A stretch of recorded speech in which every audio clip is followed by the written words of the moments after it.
Bradesco. Entre nós, você vem primeiro. Olá, boa noite. Boa noite. Rússia e Ucrânia nunca estiveram tão perto de um cessar-fogo. Nesta terça-feira, a proposta dos Estados Unidos para uma trégua imediata de um mês ganhou o aval da Ucrânia. O acordo foi proposto durante as negociações que acontecem na Arábia Saudita.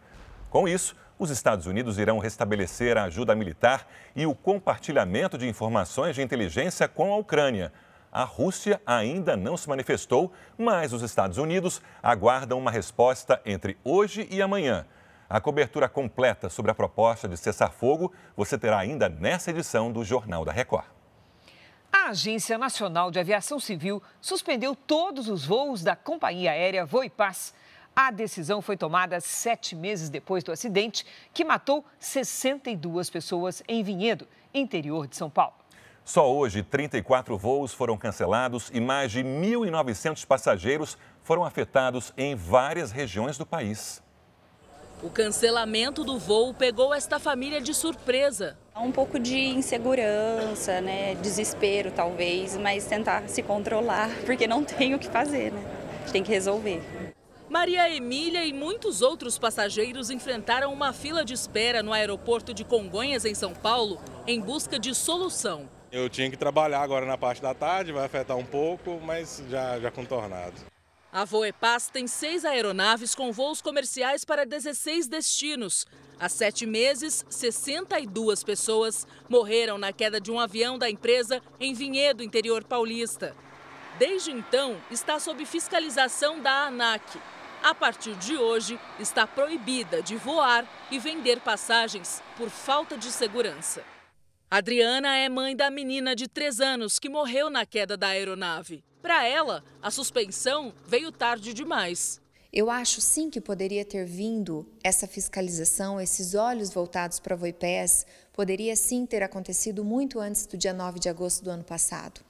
62 vítimas, 62 vidas perdidas. Segundo a Agência Nacional da Aviação Civil, as operações da Voipaz ficam suspensas até que a empresa consiga comprovar que pode garantir a segurança de voo prevista nos regulamentos.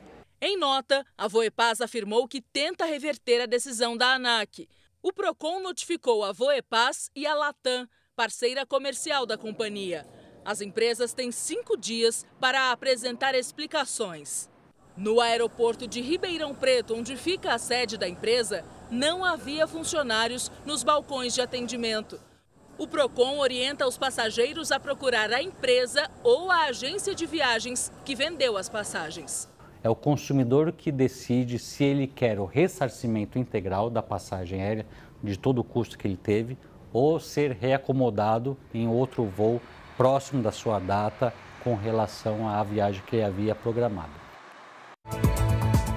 Mulher sequestrada em estacionamento relata momentos de terror. Ele falava pra mim, se você errar uma senha, se você mentir qualquer coisa, eu vou te meter bala na cara. Estados Unidos confirmam tarifa de 25% sobre aço e alumínio do Brasil. Horas antes, em visita a Minas Gerais, Lula mandou um recado ao presidente americano. Não adianta o Trump ficar gritando de lá, porque eu aprendi a não ter medo de cara feia. Federação anuncia as datas e horários das finais que vão definir o campeão paulista de 2025. A Record transmite ao vivo as 2 partidas.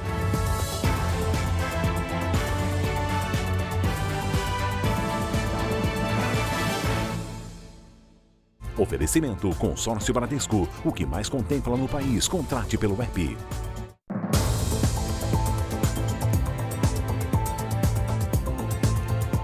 A polícia procura por um dos criminosos que sequestraram uma mulher no estacionamento de um pet shop em São Paulo. A vítima ficou 3 horas em poder dos criminosos até ser libertada pela polícia. Um dos sequestradores morreu baleado. As imagens mostram o estacionamento da loja. A cliente coloca a compra no banco do passageiro, dá a volta e quando vai entrar no carro, é abordada por 2 criminosos, um mascarado e outro de boné. Eles colocam a mulher no veículo e saem. Ela ficou 3 horas em poder dos sequestradores. O que você vai ouvir agora é o relato da vítima, uma mulher de 45 anos. Eu achei que eles quisessem pegar minha bolsa. Eu comecei a gritar por socorro e me espernear. Nisso saiu o outro cara de trás. Joga lá no chão. Eu fui jogada no chão do carro. Eles faziam ameaças enquanto transferiam dinheiro da conta. Ele falava pra mim, se você errar uma senha, se você mentir qualquer coisa, eu vou te meter bala na cara. A vítima só foi libertada porque um funcionário do estabelecimento viu o circuito e, pela placa do veículo, conseguiu fazer contato com o marido dela, que rastreou o celular da esposa.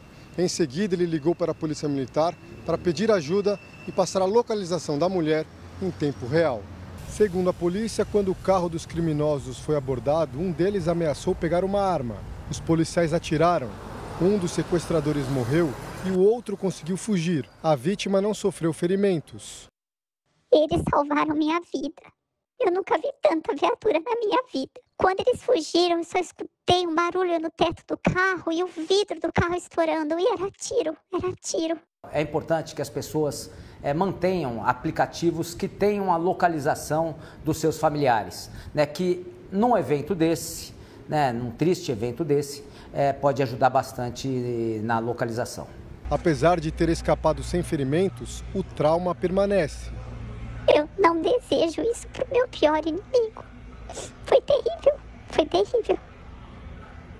4 suspeitos foram presos durante uma operação que demoliu o chamado Resort do Tráfico, no Complexo de Israel, no Rio de Janeiro.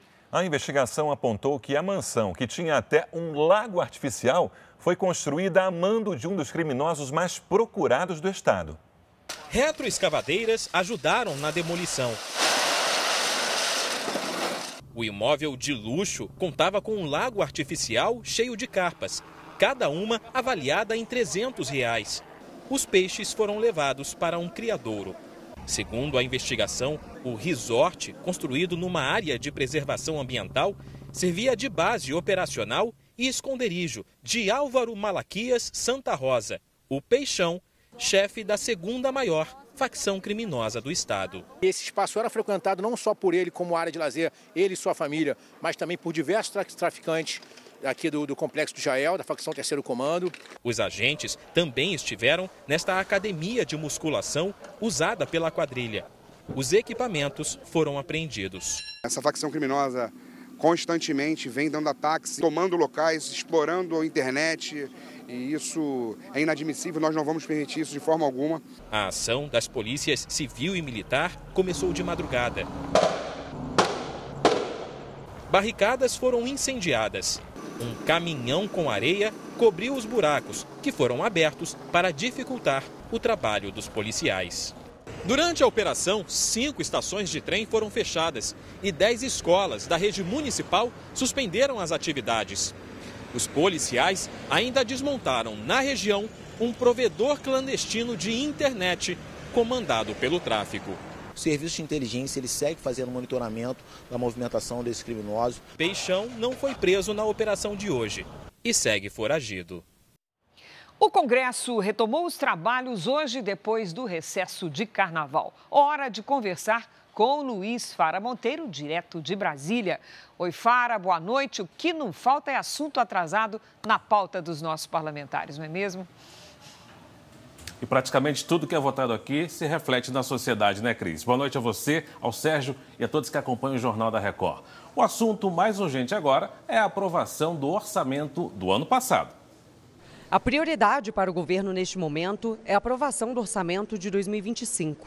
Sem a análise que deveria ter sido feita até dezembro do ano passado, a máquina pública funciona com recursos mínimos. Começamos o trabalho sobre isso e esperamos que até o domingo estejamos com isso tudo já organizado e que a gente possa apresentar a peça orçamentária para análise. A nova ministra das Relações Institucionais, Gleisi Hoffmann, se reuniu hoje com líderes de esquerda e tem um jantar com líderes de partidos de centro.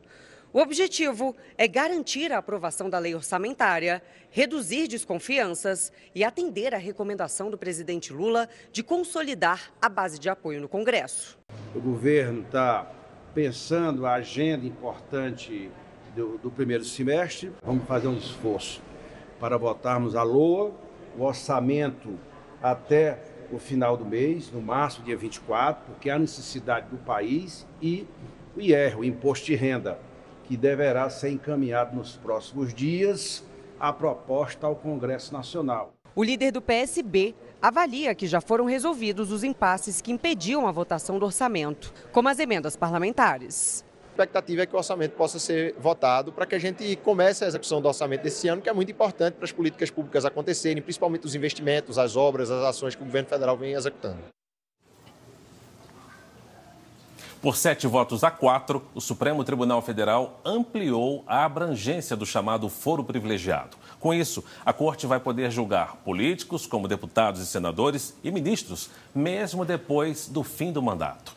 O entendimento aprovado no plenário virtual do STF estabelece que o foro privilegiado vai ser mantido quando o crime for cometido durante o exercício da função e tiver relação com o cargo. Daqui a pouco eu volto com outras notícias direto da redação do JR aqui em Brasília. Cris e Sérgio. Até já, Fará.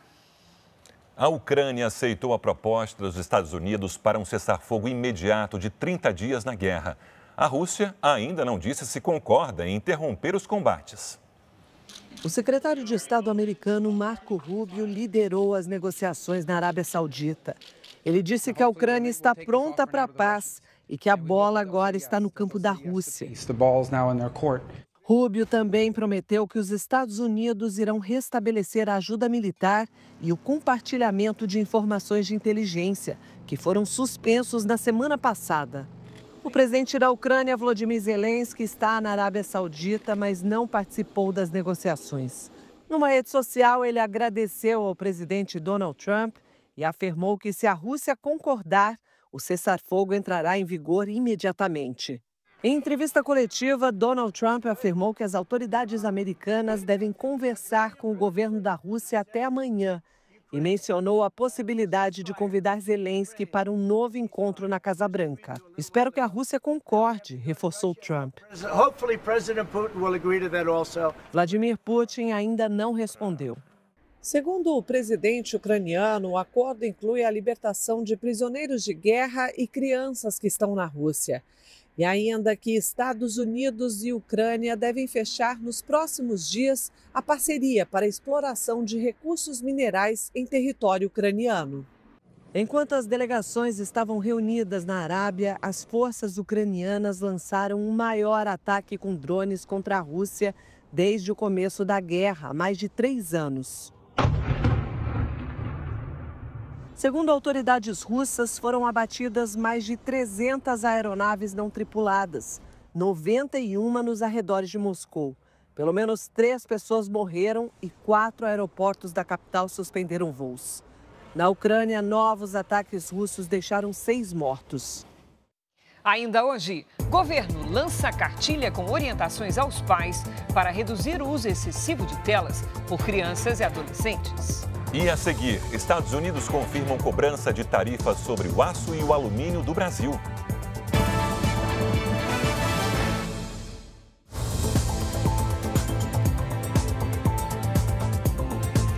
Foi destaque no noticiário mundial. A Casa Branca confirmou hoje que vai prosseguir com as tarifas de 25% sobre aço e alumínio de parceiros comerciais. Por ser um dos maiores exportadores de aço do mundo, o Brasil será muito afetado pela medida.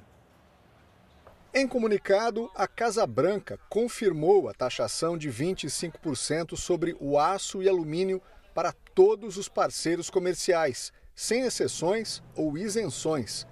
A medida, que havia sido anunciada em fevereiro, passa a valer à meia-noite de quarta-feira. O Brasil foi o segundo país que mais forneceu aço aos Estados Unidos no ano passado.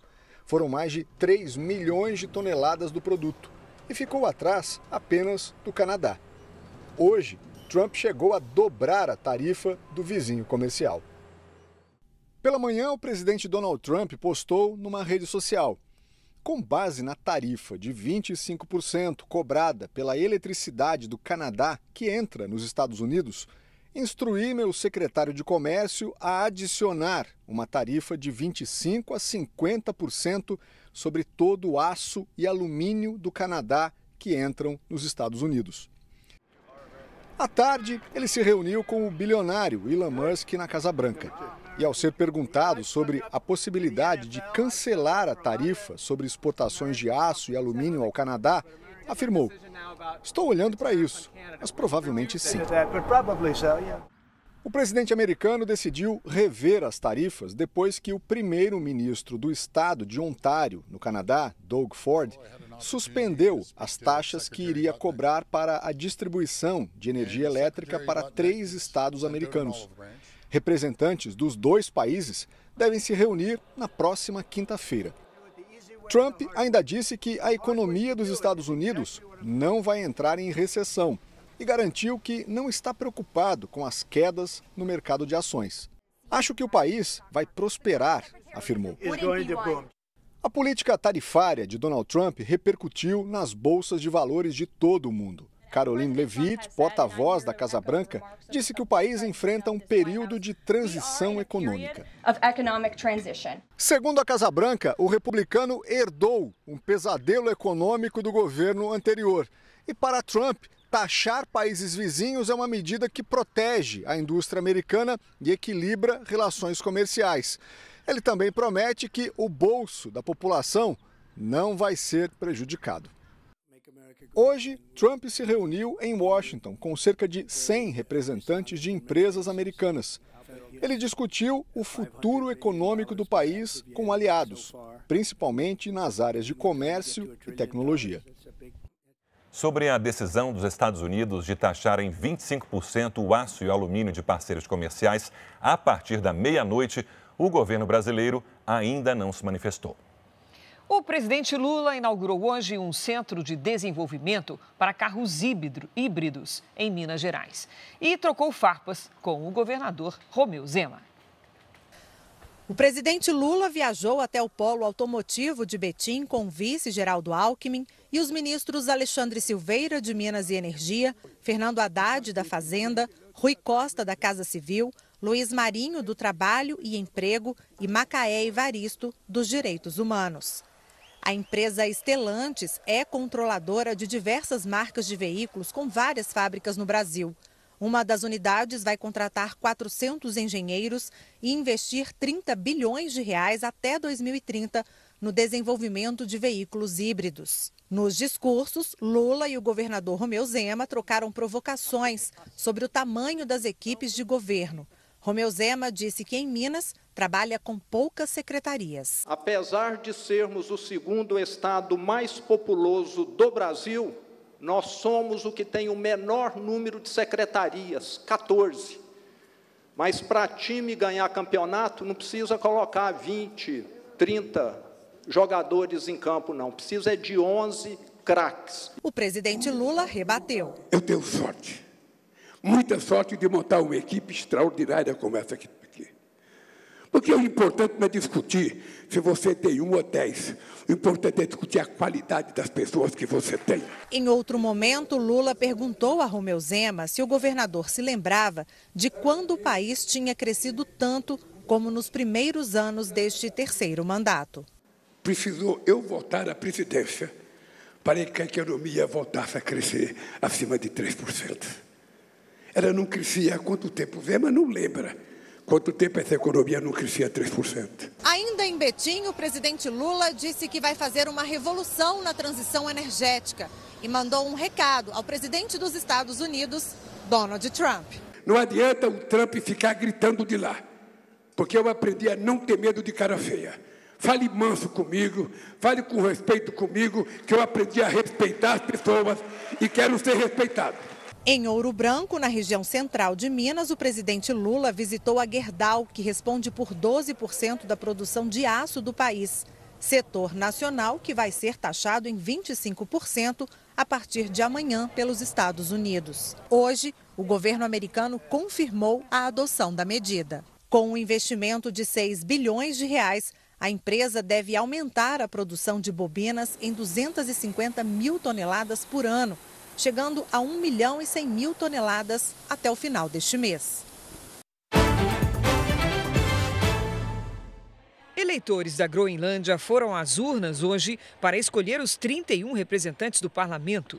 A eleição acontece em meio às discussões sobre a proposta do presidente Donald Trump para que os Estados Unidos assumam o controle da ilha para a exploração de minérios. Os principais partidos apoiam a independência da Groenlândia em relação à Dinamarca. O resultado das eleições deve ser divulgado amanhã. A seguir, levantamento exclusivo revela que a Justiça demora quase 900 dias para julgar crimes de trânsito no Brasil.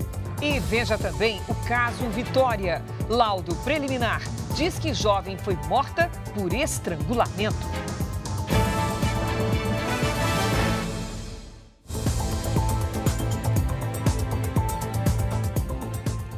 Peritos da Polícia Científica passaram o dia na casa onde morava o principal suspeito de ter assassinado a adolescente Vitória, na região metropolitana de São Paulo. A suspeita é de que a jovem tenha sido levada para o local antes do corpo ter sido abandonado numa mata. A casa onde a adolescente pode ter sido morta fica na zona rural de Cajamar. Vitória Regina de Souza, de 17 anos, morava a cerca de 2 quilômetros do local. Os imóveis vizinhos estão vazios. Não há marcas visíveis no chão ou nas paredes. Segundo o delegado responsável pelo caso, há indícios de que o local foi lavado.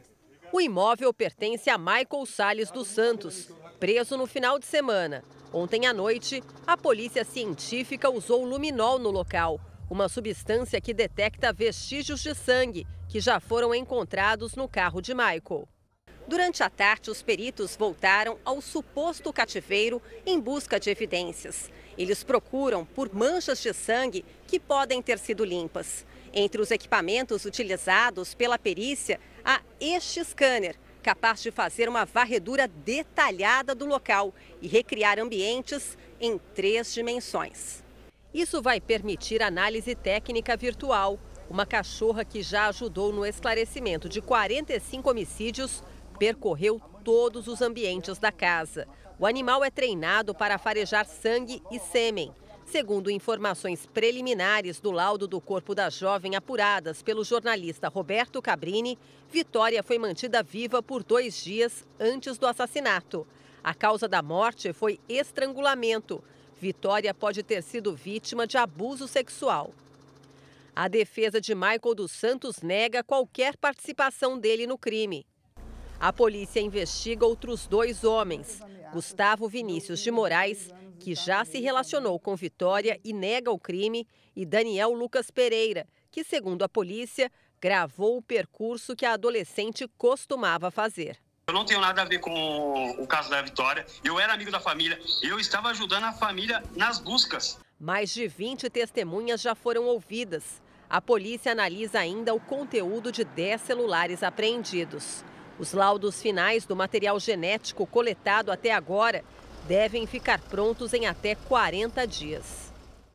O Brasil encerrou o último ano com mais de 400 mil processos de crimes de trânsito sem julgamento. Um levantamento exclusivo do Jornal da Record mostra que as vítimas e os parentes costumam esperar cerca de 2 anos e meio por uma resposta da Justiça.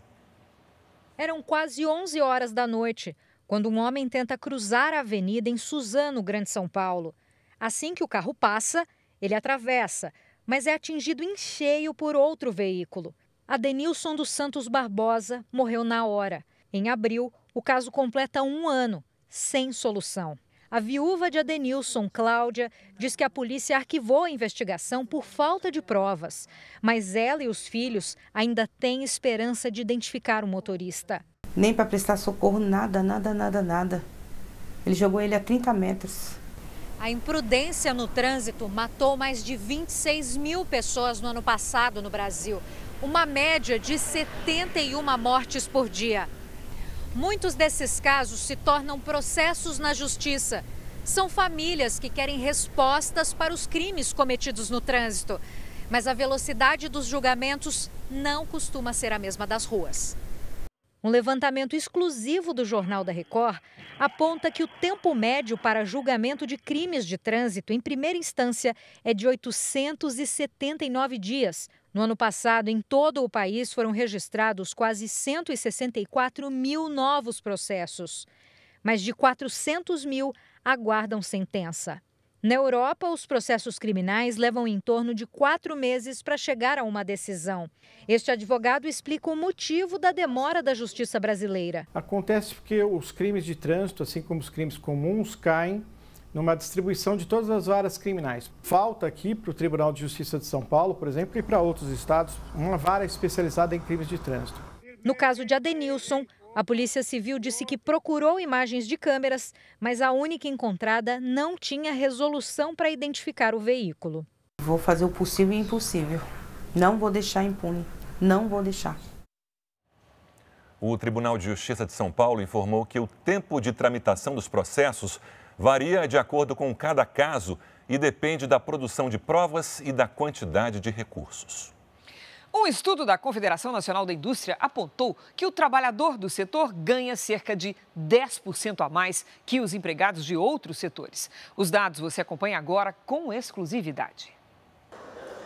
Faz 3 semanas que a Rafaela trocou o emprego numa agência de publicidade por uma vaga no departamento de marketing de uma indústria. A remuneração e a expectativa de carreira também, né? Que dentro de uma indústria a gente consegue ver esse crescimento que em outros lugares a gente não consegue. Segundo uma pesquisa da Confederação Nacional da Indústria, o salário médio dos trabalhadores no setor, no último trimestre do ano passado, era de R$ 3.022. Na área de serviços, R$ 2.682. E na agropecuária, R$ 1.792. A indústria, que é um setor que emprega trabalhadores mais qualificados, então perder um trabalhador é um custo muito elevado. Portanto, para reter mais os seus trabalhadores, a indústria paga um salário maior. A pesquisa também avaliou os salários pagos nos serviços, na agropecuária e na indústria a trabalhadores com as mesmas características: escolaridade, experiência, tempo de empresa, gênero, raça.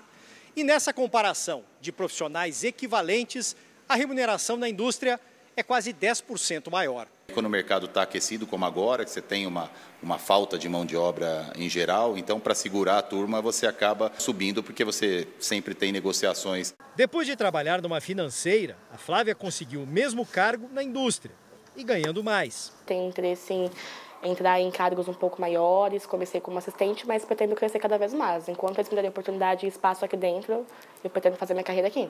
E mesmo com salários mais altos, a indústria tem um problema: conseguir profissionais qualificados para todas as vagas. Então esse é realmente um desafio. O que fazer? Nós precisamos melhorar os nossos níveis educacionais. O governo federal lançou hoje um guia com orientações para ajudar pais e educadores a controlar o uso da internet por crianças e adolescentes. Então vamos retomar o contato com o Luiz Fara Monteiro, em Brasília. Fara, esse ambiente virtual exige muito cuidado para as crianças. Olha, Sérgio, dizem que a internet é terra de ninguém, né? Então, a ideia é proteger os filhos dos perigos do mundo digital. Mais de 90% das crianças e adolescentes têm acesso à rede no Brasil.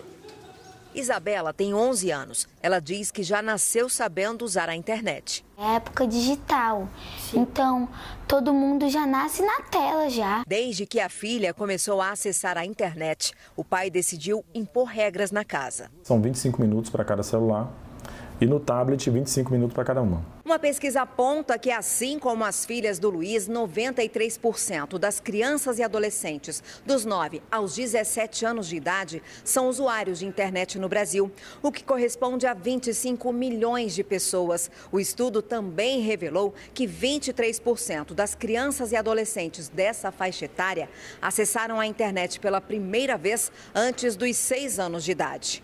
Mas como controlar esse acesso? E que cuidados pais e responsáveis devem ter?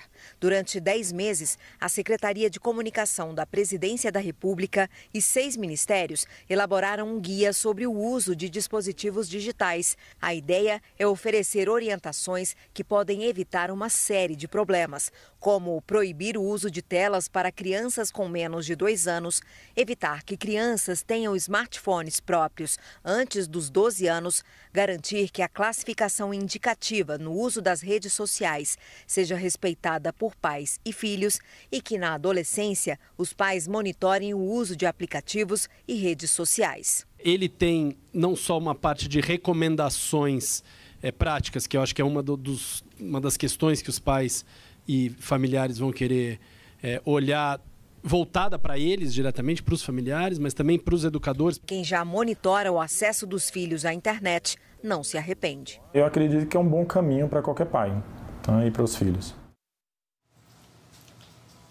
O ministro do Supremo Tribunal Federal, Alexandre de Moraes, revogou a decisão que impedia o contato entre o presidente do PL, Valdemar Costa Neto, e o ex-presidente Jair Bolsonaro.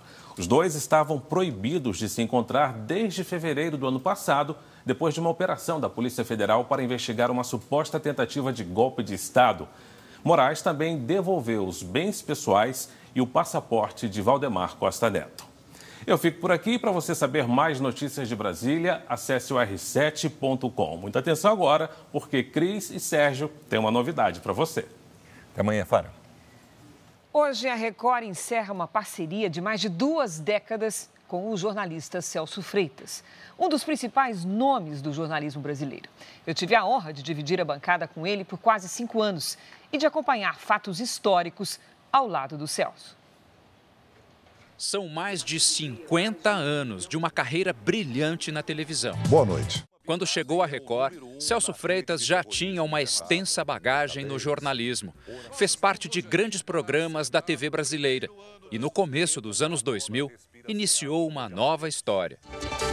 Olá, boa noite. Está no ar Domingo Espetacular. A nova opção de informação, entretenimento e de grandes reportagens mais cedo na sua TV. Depois, em 2006, Celso aceitou o desafio de estar à frente da bancada do Jornal da Record. E todos os dias, durante 19 anos, ele foi a voz das principais notícias do Brasil e do mundo. A rainha britânica Elizabeth II morreu na tarde de hoje, aos 96 anos. Ao longo da carreira, Celso noticiou e cobriu fatos que marcaram a história, como a eleição de Barack Obama nos Estados Unidos. Poucas vezes o mundo esperou tanto de um homem. E poucas vezes um presidente norte-americano teve tantos desafios. Foi emocionante você estar presente num grande evento, né, que marcou a história americana com a eleição do primeiro presidente negro. É um marco importante na minha carreira aqui na Record.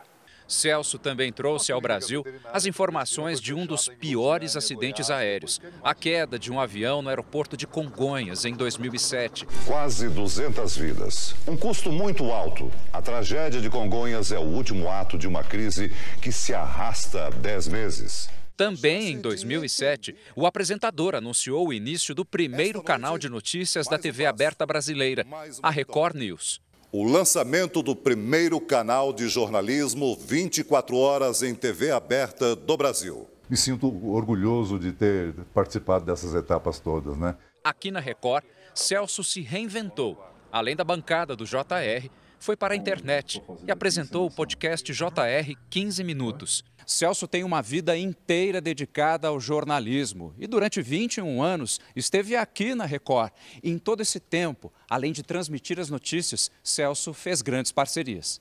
Em nota, a Record afirmou que encerra uma parceria profissional que ficará eternamente marcada com carinho e respeito na história da emissora. Celso é um jornalista muito admirado e querido pelos colegas na redação e vai levar amigos para sempre. Um professor de cada um de nós e um mago da voz. Ele tem um legado muito importante e a gente partilhou esse legado por tanto tempo e a gente é muitíssimo grato ao Celso Freitas. A equipe do Jornal da Record agradece a inestimável contribuição de Celso Freitas. Foram anos de convivência mais que respeitosa, agradável, cordial, de um profissional irretocável, uma verdadeira unanimidade entre os colegas. Cada um de nós aprendeu com o nosso querido Celção, inclusive eu, que tive o privilégio de dividir com ele essa bancada. Um abraço sincero meu e de toda a equipe. Você continuará a nos inspirar a cada dia. Cris, vai ser um prazer apresentar com você o Jornal da Record, agora em definitivo, e ao mesmo tempo uma baita responsabilidade ocupar o posto que foi desse ícone do jornalismo brasileiro nosso Celso Freitas. Sem sombra de dúvida. Veja a seguir. Polícia Federal prende integrantes de facção suspeitos de auxiliar fuga de detentos em presídio federal de segurança máxima. E no futebol, os detalhes de como serão as duas partidas finais entre Corinthians e Palmeiras pelo Campeonato Paulista.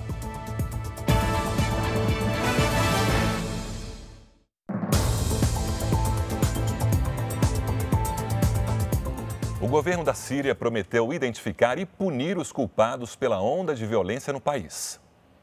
Soldados montaram postos de controle na costa oeste e revistaram veículos para evitar a entrada de armas. Agentes do governo e milícias leais ao presidente deposto Bashar al-Assad se enfrentaram em várias regiões. A situação ficou fora de controle. Organismos internacionais denunciam que houve uma limpeza étnica de civis da comunidade alauíta, da qual o ex-ditador faz parte. Famílias em fuga contam que moradores foram retirados de casa e mortos nas ruas, incluindo mulheres e crianças. Ninguém está acima da lei, disse o porta-voz do Comitê de Investigação, que prometeu punição aos culpados. Ontem, o governo anunciou um acordo com a milícia dominada pelos curdos, que vai ser integrada ao exército do país. Autoridades israelenses acompanham com preocupação a situação na Síria, que faz fronteira com Israel. Há o temor de que a violência e a instabilidade no país vizinho possam se espalhar pela região. Nesta terça-feira, Israel confirmou ter bombardeado alvos militares no sul da Síria na noite passada, para impedir que terroristas tivessem acesso ao armamento. O presidente interino do país, Ahmed al-Sharaa, negou que a situação da Síria ameace Israel.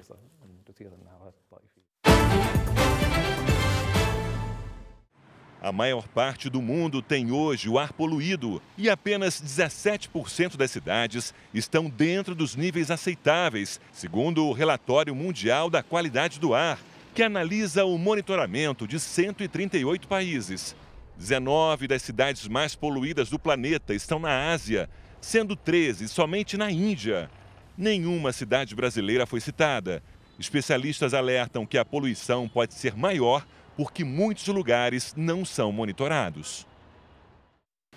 Aqui no Brasil, depois de 19 dias sem chuva forte em São Paulo, uma frente fria conseguiu avançar e choveu em algumas regiões da capital paulista. Assunto para Lidiane Sayuri. Oi, Lid, boa noite. Como é que vai ficar o tempo na quarta-feira?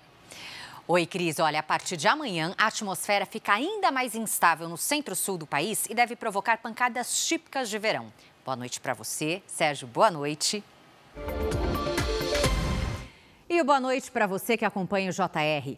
O Instituto Nacional de Meteorologia, o INMET, colocou mais de 3 mil municípios em perigo para temporais. Os maiores volumes de água estão previstos para Florianópolis, onde chove forte a qualquer hora e é alto risco de alagamentos, deslizamentos e queda de granizo. São Paulo, que terá mais um dia quente e abafado. À tarde tem chance de chuva forte em pontos isolados. E Belém, que segue com chuva o dia todo. As máximas ficam entre os 25 e os 30 graus. Hoje, pancadas típicas da estação foram registradas em vários estados. Neste momento, chove em todos os pontos coloridos das imagens de satélite. Amanhã, a frente fria avança em alto mar em direção à região sudeste, estimulando a formação de instabilidades entre o Rio Grande do Sul, Mato Grosso e interior do Rio de Janeiro. No litoral do Nordeste, chove forte. No giro de temperaturas, faz até 25 graus em Porto Alegre, 35 no Rio de Janeiro, 31 em Cuiabá e até 29 em Fortaleza e em Macapá. Tempo Delivery. O Sérgio é de Teófilo Otoni, Minas Gerais. Bem-vindo, Sérgio. Pelo menos até sexta-feira tem alerta para baixa umidade e temperaturas altas. O sol predomina, máxima de 33 graus. O Murilo quer saber a previsão para Araci, na Bahia. Oi, Murilo. A semana termina sem mudanças para você. Dias ensolarados e sem chuva. Esquenta até os 34 graus. Participe, poste seu pedido nas redes sociais com o nome de uma cidade e a hashtag você no JR. Cris, Sérgio. Obrigada, Lidy. A Polícia Federal prendeu 14 integrantes de uma facção criminosa suspeitos de auxiliar na fuga de 2 detentos da Penitenciária Federal de Mossoró no ano passado. 27 mandados de prisão e 31 de busca e apreensão foram expedidos contra suspeitos no Rio Grande do Norte, Ceará e Rio de Janeiro. Os alvos são integrantes do Comando Vermelho, investigado por ajudar na primeira fuga registrada no sistema penitenciário federal no país. A Justiça determinou ainda o bloqueio de 22 milhões de reais de contas bancárias.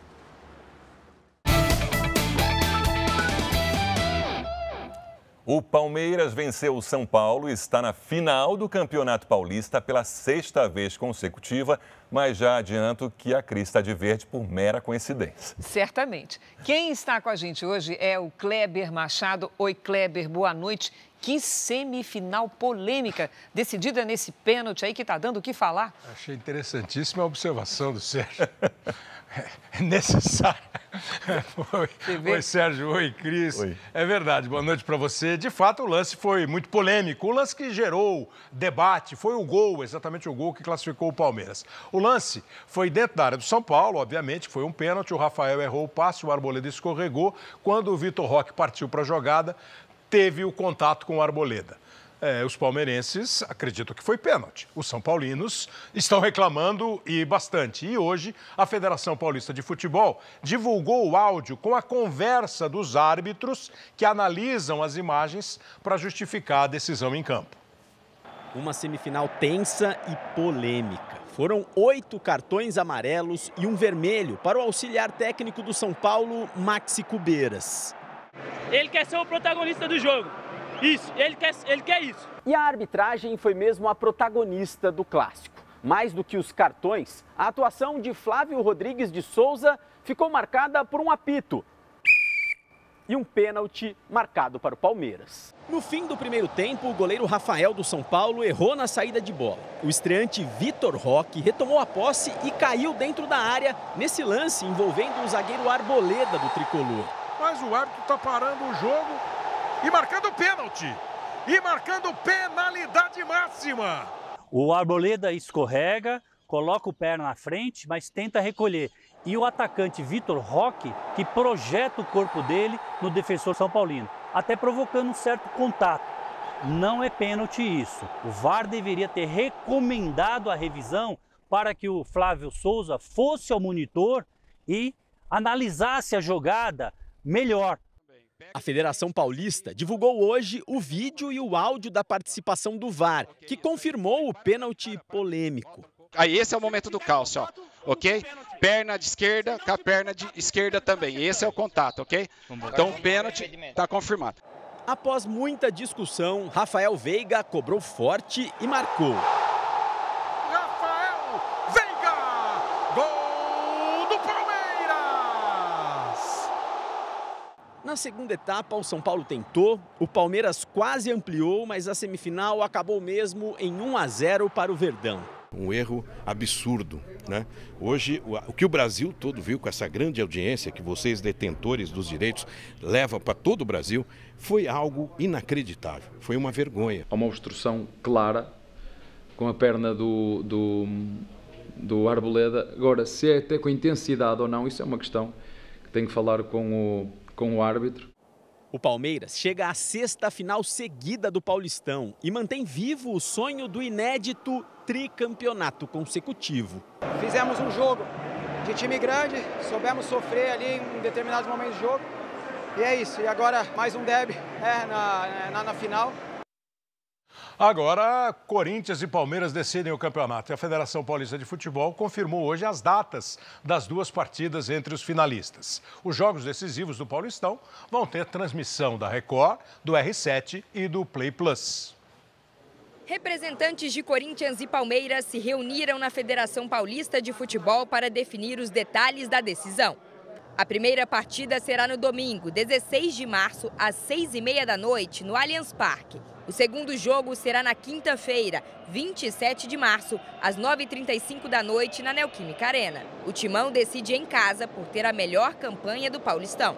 É uma final Corinthians e Palmeiras, no maior campeonato do país, que é o Campeonato Paulista. Isso só tem a brilhantar com o Corinthians e Palmeiras na final. A gente está muito esperançoso de um bom jogo e, se Deus quiser, com a vitória. É a 15ª final que o Palmeiras tem desde 2020 e quero já para dizer que é com muita alegria que esse momento que a gente está vivendo, né? Não tenho dúvida que é o maior momento da história do Palmeiras. É realmente um jogo do tamanho do Campeonato Paulista. Para os jogos da final, a arbitragem vai ter o auxílio do impedimento semiautomático. A tecnologia já utilizada em jogos da Copa do Mundo e na Liga dos Campeões da Europa será usada pela primeira vez no Brasil. Vão ser 10 câmeras espalhadas pelo campo para rastrear os atletas e oferecer com agilidade as decisões sobre impedimentos. É uma inovação, é uma revolução na tecnologia para que aconteça tudo aquilo que a gente mais quer, que a arbitragem passe despercebido nesses dois jogos.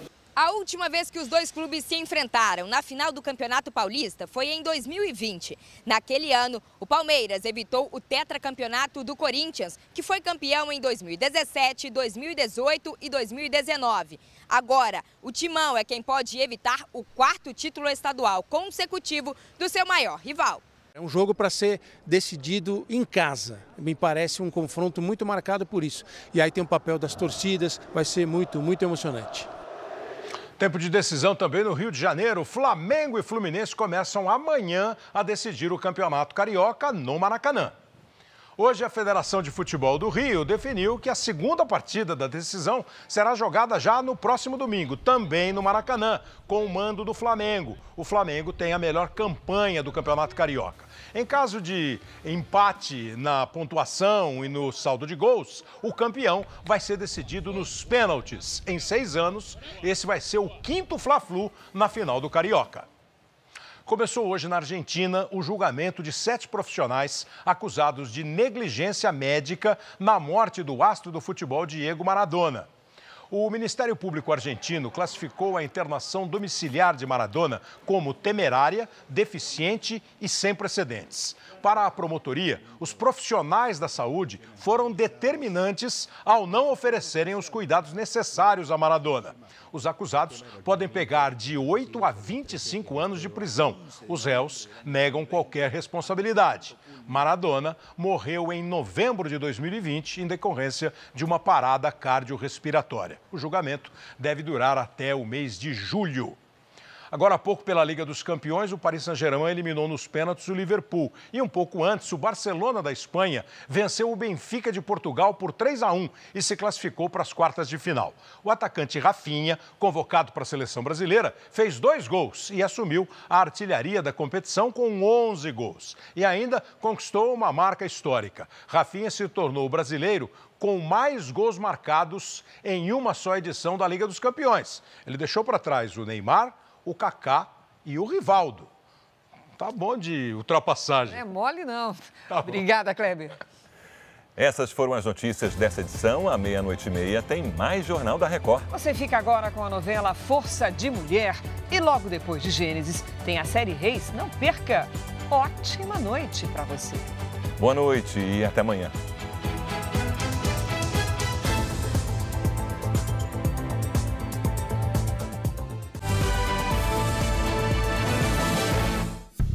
Bradesco. Entre nós, você vem primeiro.